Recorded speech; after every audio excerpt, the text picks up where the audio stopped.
श्री शिवाय नमस्तुभ्यम। हर हर महादेव। आप सभी का दिन शुभ और मंगलमय हो। आज दिनांक है 3 मार्च और दिन है सोमवार। आज आप सुनेंगे फागुन मास महात्म्य के 19वें दिन की कथा।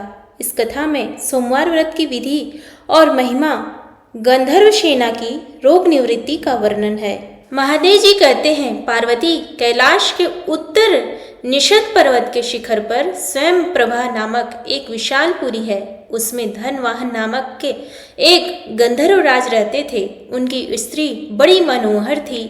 उसके साथ रहकर वे वहाँ दिव्य भोगों का उपभोग करते थे। समय अनुसार उनके 8 पुत्र हुए। पुत्रों के बाद एक कन्या उत्पन्न हुई जिसका नाम गंधर्व सेना था। वह पिता की आज्ञा से बहुत सी कन्याओं के साथ भांति भांति के वृक्षों, लताओं, फलों और फूलों से सुशोभित सुंदर उद्यान में खेला करती थी। एक दिन खेलती हुई उस कन्या को देखकर उसकी माता ने पति से कहा, स्वामीन, बंधु बांधवों सहित आपका तथा मेरा भी जीवन व्यर्थ है। जिनके घर में इतनी बड़ी कन्या अभी तक अविवाहित है। पत्नी के यूं कहने पर गंधर्वराज ने कहा, देवी, मैं पुत्री के लिए सुंदर वर की खोज करता हूँ। यूं कहकर धनवाहन ने पुत्री को पुकारा। माता पिता के बुलाने पर गंधर्व सेना तुरंत वहां आई और उनके चरणों में प्रणाम करके बोली, पिताजी, क्या आज्ञा है? धनवाहन ने प्रसन्न होकर कहा, बेटी, तुम्हें जो कोई वर पसंद हो उसे बताओ, मैं उसी गंधर्व शिरोमणि के साथ तुम्हारा विवाह कर दूंगा। पिता के यूं कहने पर कन्या ने कहा, क्या तीनों लोकों में मेरे रूप के करोड़वें अंश की भी बराबरी करने वाला कोई है? उसकी यह अद्भुत बात सुनकर पिता माता भौचक्के से रह गए और आपस में बोले, पुत्री ने यह बात अच्छी बात नहीं कही। गंधर्व सेना उस विशाल उद्यान में पूर्ववत सखियों के साथ खेलने लगी। वसंत का समय था। वह झूला झूल रही थी। उसी समय गणनायक शिखंडी दिव्य विमान पर बैठा हुआ था। वहां आ निकला। उसने आकाश से ही उस कन्या को देखा। मध्या संध्या का समय था। वह विमान से उतरा और उसी उद्यान में ठहर गया।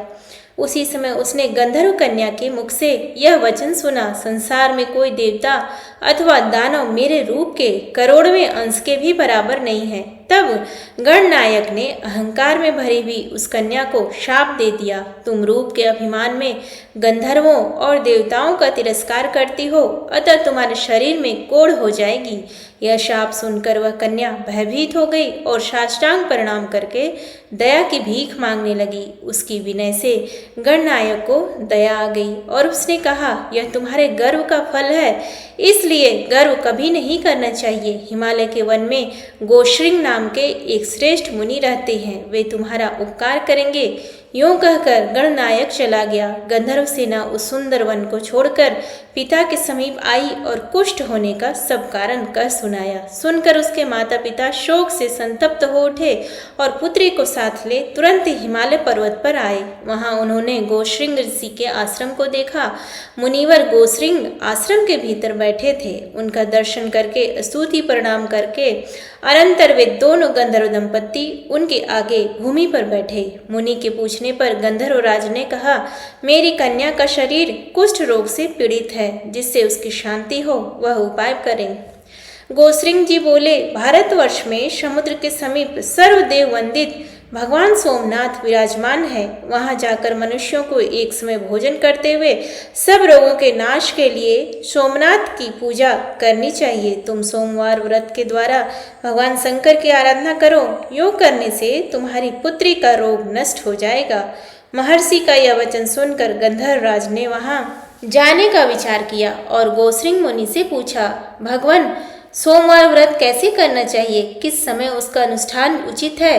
गोश्रिंग जी ने कहा, महाप्रज्ञ, पहले ब्रह्म वेला में उठकर शौच आदि से निवृत्त हो दंत धावन करे, फिर स्नान करके स्वधर्म के अनुसार नित्य कर्म करे। उसके बाद सुंदर समतल एवं शुद्ध स्थान में उत्तम कलश स्थापित करें, जिसमें आम का पल्लव डाला गया हो और जिस पर चंदन से भांति भांति के चित्र बनाए गए हों। कलश के ऊपर पात्र रखें और उस पात्र में जटा, मुकुट मंडित, सर्वाभूषण भूषित श्वेत वस्त्रधारी अर्धनारीश्वर शिव की प्रतिमा स्थापित करें। तत्पश्चात उमा सहित महेश्वर की श्वेत वस्त्रों और भांति भांति के भक्ष्य भोज्य पदार्थों द्वारा पूजन करें। बिजौरा नींबू अर्पण करें। निम्नलिखित मंत्रों से सब पूजा करनी चाहिए। महादेव आप श्वेत वृषभ पर आरूढ़ श्वेत आभूषणों से भूषित तथा आधे शरीर में भगवती उमा से संयुक्त हैं।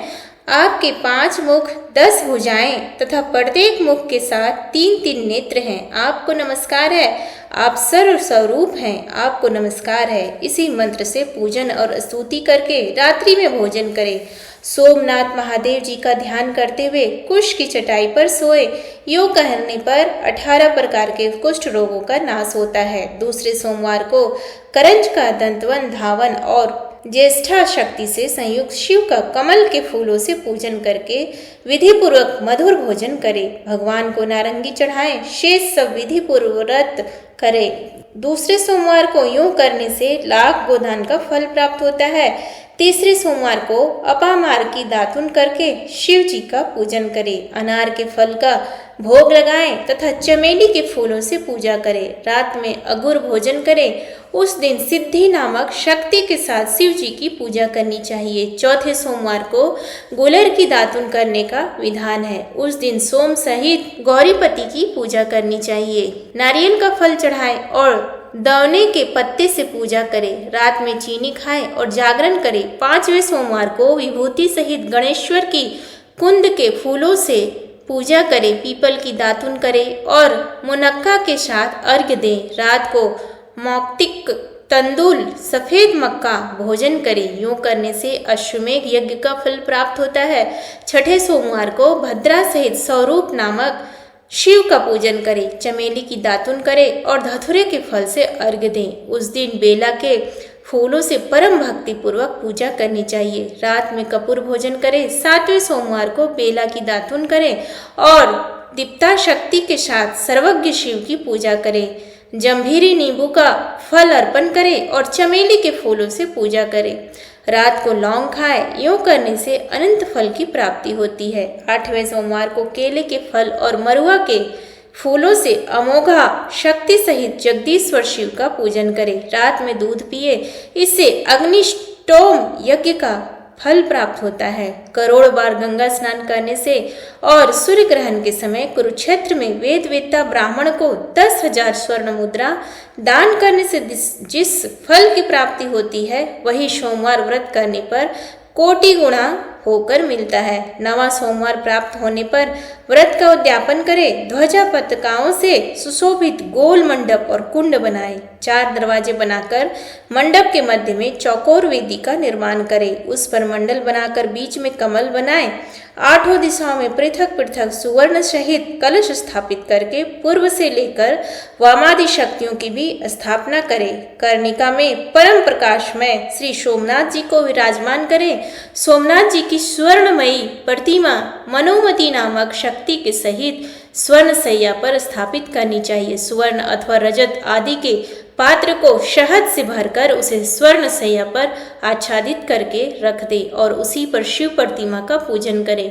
फिर वस्त्र आभूषण तांबुल छत्र चंवर दर्पण दीप घंटा चंदोवा शैया और गद्दा आदि वस्तुएं सोमनाथ जी की प्रीति के उद्देश्य से पुराणविद्ता आचार्य को दान करें। वहीं होम कराएं। पूजन करके रात में वहीं जागरण करें। अपने हृदय में सोमनाथ जी का ध्यान करते हुए पंचगव्य पीकर रहें। प्रातः काल स्नान करके विधि पूर्वक सोमदेव का ध्यान करें।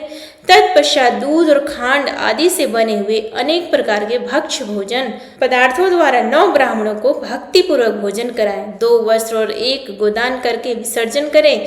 इस प्रकार सोमवार व्रत का पालन करने वाला पुरुष अक्षय पुण्य का भागी होता है। धन धान्य से संपन्न तथा स्त्री पुत्र आदि से सुशोभित होता है। उसके कुल में कोई दरिद्र अथवा दुखी नहीं होता। इस प्रकार विधि पूर्वक व्रत करने पर मनुष्य देह त्याग के पश्चात शिवलोक धाम में जाता है। महाभाग जहाँ भगवान सोमनाथ विराजमान है वहाँ शीघ्र जाओ। महादेव जी कहते हैं, गोश्रिंग मुनि के योग कहने पर गंधर्व राज धनवाहन अपनी पुत्री के साथ सब उपहार लेकर प्रभास क्षेत्र में आए। वे सोमनाथ का दर्शन करके आनंद में मग्न हो गए। यात्रा के क्रम से सोमनाथ जी का पूजन करके उन्होंने कन्या सहित सोमवार व्रत किया। इससे उनके ऊपर सोमनाथ प्रसन्न हुए और उन्होंने उनकी कन्या के रोगों का नाश करके समस्त कामनाओं की सिद्धि करने वाले गंधर्व देश का राज्य तथा अपनी भक्ति दी। महादेव जी से वरदान पाकर धनवाहन गंधर्व कृतार्थ हो गए। उन्होंने सोमनाथ जी के उत्तर भाग में दंडपाणी के समीप भक्ति पूर्वक गंधर्वेश्वर शिव की स्थापना की। वे वरदान से पश्चिम 5 धनुष की दूरी पर स्थित है। पंचमी तिथि में उनकी पूजा करके मनुष्य कभी दुखी नहीं होता। धनवाहन की पुत्री गंधर्व सेना भी वहीं गौरी जी की समीप पूर्व भाग में 3 धनुष की दूरी पर विमलेश्वर नामक शिवलिंग की प्रतिष्ठा की, जो सब रोगों का नाश करने वाला है। तृतीया को विमलेश्वर की पूजा करके प्रत्येक स्त्री दुर्भाग्य दोष से मुक्त हो जाती है, घर में सम्मानित होती है तथा पुत्र एवं संपूर्ण मनोरथों को प्राप्त कर लेती है। पार्वती माता बोली, हे देव, अब आप सोमनाथ जी की महिमा का यथावत वर्णन कीजिए। महादेव जी ने कहा, भामिनी, हेमंत शिशिर एवं वसंत ऋतुओं में सोमनाथ की यात्रा करनी चाहिए, अथवा जब कभी भी आपके पास धन हो, मन में यात्रा के लिए उत्साह हो एवं कोई पर्व आया हो, तभी वहाँ यात्रा की जा सकती है। श्रद्धा भक्ति ही यात्रा का मुख्य हेतु है। अपने घर में कोई नियम लेकर मन ही मन भगवान शिव को प्रणाम करे, फिर विधि पूर्वक श्राद्ध करके अपने ग्राम की परिक्रमा करे। तत्पश्चात मौन एवं एकाग्रचित्त हो मन और इंद्रियों को वश में रखते हुए यात्रा के लिए निकले। काम, क्रोध, लोभ, मोह, ईर्ष्या, मत्सर और चपलता का त्याग करके मनुष्यों को वहाँ की यात्रा करनी चाहिए। तीर्थ यात्रा में यज्ञों से भी बढ़कर पुण्य होता है। महादेवी, सोमनाथ जी की यात्रा के सिवा दूसरे किसी उपाय द्वारा सुगमता से स्वर्गलोक की प्राप्ति नहीं होती। जो मनुष्य पवित्र श्रद्धा भाव से युक्त हो सोमेश्वर की यात्रा करते हैं, वे मनुष्य कलयुग में धन्य हैं। जैसे समुद्र के समान दूसरा कोई जलाशय नहीं है, उसी प्रकार प्रभास क्षेत्र के सदृश अन्य कोई तीर्थ नहीं है। जिसके हाथ, पैर और मन भली भांति वश में हो, जो विद्या, तप और कीर्ति से युक्त हो, वह तीर्थ के फल का भागी होता है। जो नियम से रहे, नियमित भोजन करे, स्नान और जप में तत्पर रहे तथा व्रत एवं उपवास करे, वह तीर्थ के फल का पूर्णतः भागी होता है। जो क्रोध रहित, सत्यवादी, दृढ़ता पूर्वक व्रत का पालन करने वाला तथा संपूर्ण प्राणियों के प्रति आत्मभाव रखने वाला है, वह तीर्थ के फल का भागी होता है। जो दरिद्र एवं धनहीन मनुष्य तीर्थ यात्रा में तत्पर होते हैं, उन्हें विशेष नियमों के बिना ही यज्ञ फल की प्राप्ति होती है। सभी वर्णों और आश्रमों के लोगों को तीर्थ यात्रा फल देने वाली है। जो दूसरे किसी कार्य से तीर्थ में जाता है और वहां स्नान करता है, उसके लिए मुनियों ने स्नान के आधे फल की प्राप्ति बताई है। इस लोक में पैदल तीर्थ यात्रा करने को उत्तम तब बताया गया है। किसी सवारी से यात्रा करने पर तीर्थ में स्नान मात्र का ही फल मिलता है, यात्रा का नहीं। देवी, जो मनुष्य अपने ही धन और अपने ही पैरों से तीर्थ यात्रा संपन्न करते हैं, उन्हें चौगुने पुण्य की प्राप्ति होती है। इंद्रियों को वश में रखते हुए भिक्षाग्न भोजन पूर्वक जो तीर्थ यात्रा करते हैं, वे 10 गुना पुण्य फल पाते हैं। छाता और जूता धारण न करके भिक्षान भोजन एवं इंद्रिय संयम पूर्वक तीर्थ यात्रा करने वाला ब्राह्मण भयंकर पापों से मुक्त हो जाता है। प्रतिग्रह दान ग्रहण न करने वाले मनुष्य की यात्रा 10 गुना पुण्य देने वाली होती है। जो ब्राह्मण लोभवश क्षेत्र में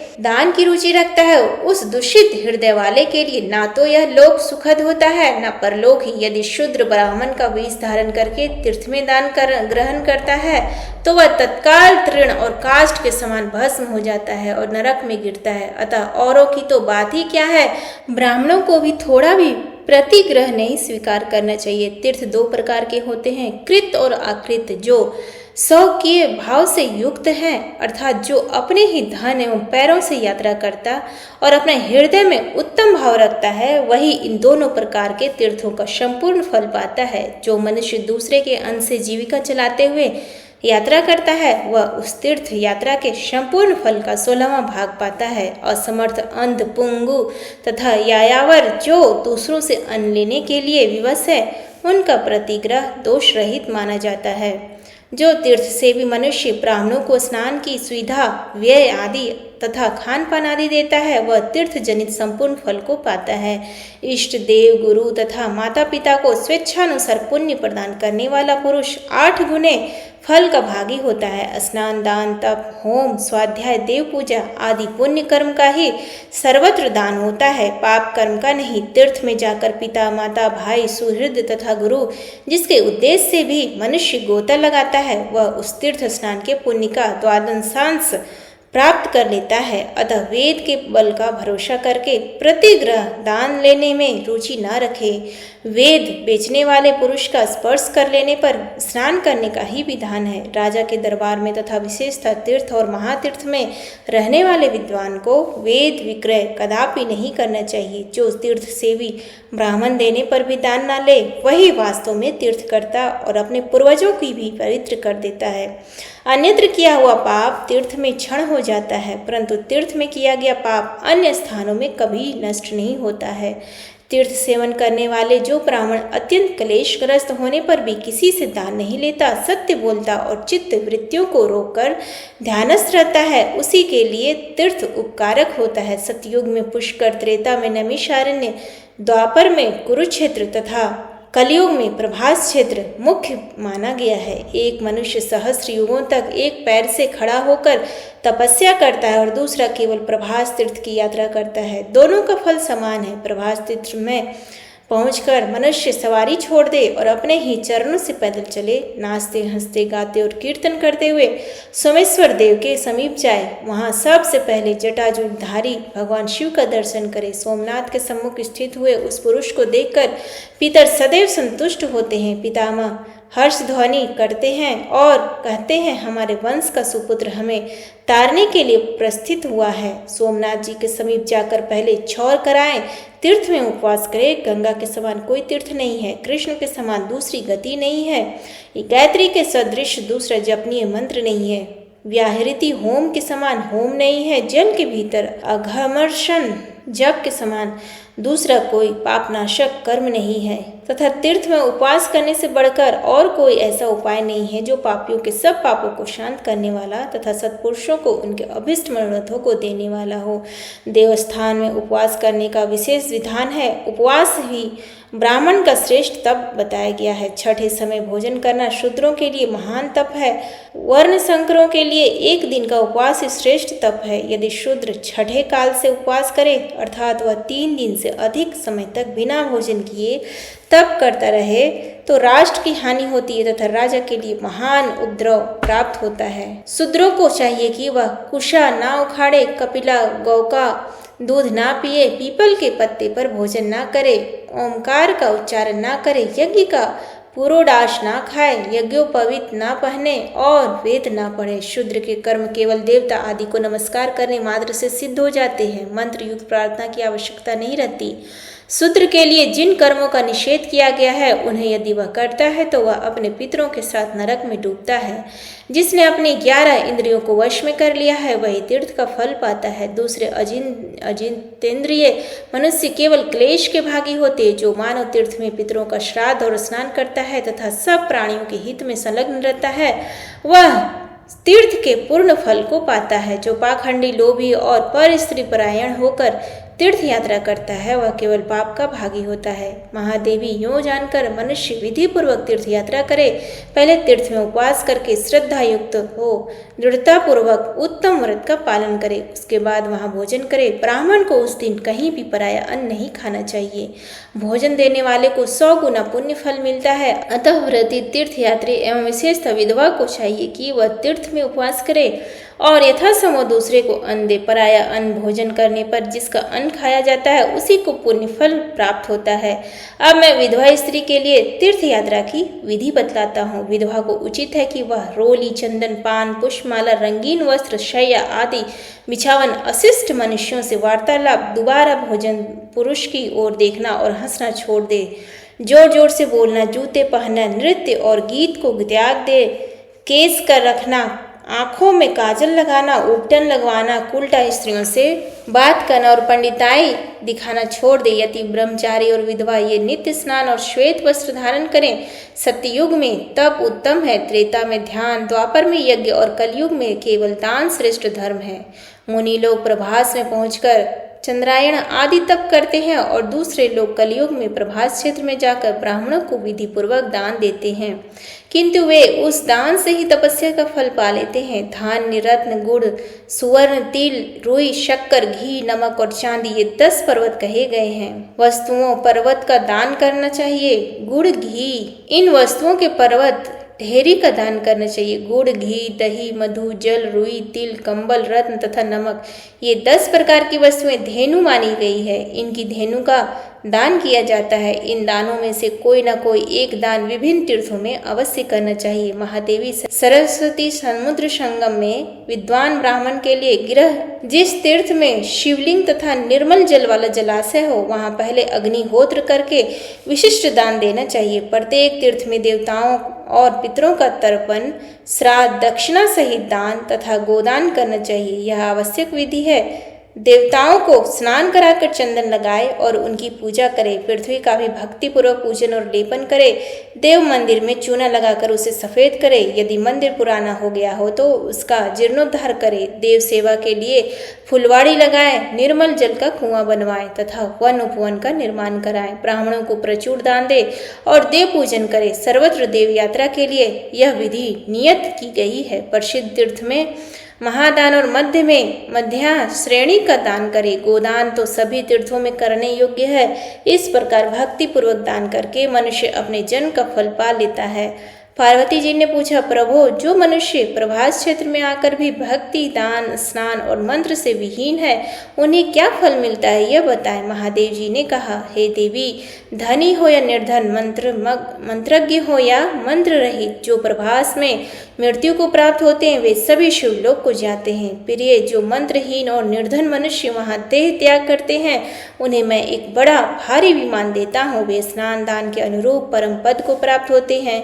कोई स्नान के प्रभाव से, कोई दान के प्रभाव से, कोई सोमलिंगेश्वर लिंग के प्रभाव से, कोई लिंग पूजा से, कोई ध्यान के प्रभाव से, कोई योग की महिमा से, कोई मंत्र जप से, कोई तप से, कोई तीर्थ संन्यास तथा कोई भक्ति भाव से अनुसार वहाँ परम पद को प्राप्त होते हैं। ये तथा और भी बहुत से उत्तम, मध्यम और अधम श्रेणी के लोग सूर्य सदृश तेजस्वी विमानों द्वारा शिवलोक में जाते हैं। पहले प्रणव का उच्चारण करके तीर्थ के पवित्र जल का स्पर्श करे, तदंतर भीतर प्रवेश करके मंत्र पाठ पूर्वक स्नान करे। सभी तीर्थों के लिए यह मंत्र बताया गया है। इसका उच्चारण करके विधि पूर्वक नमस्कार एवं स्नान करे।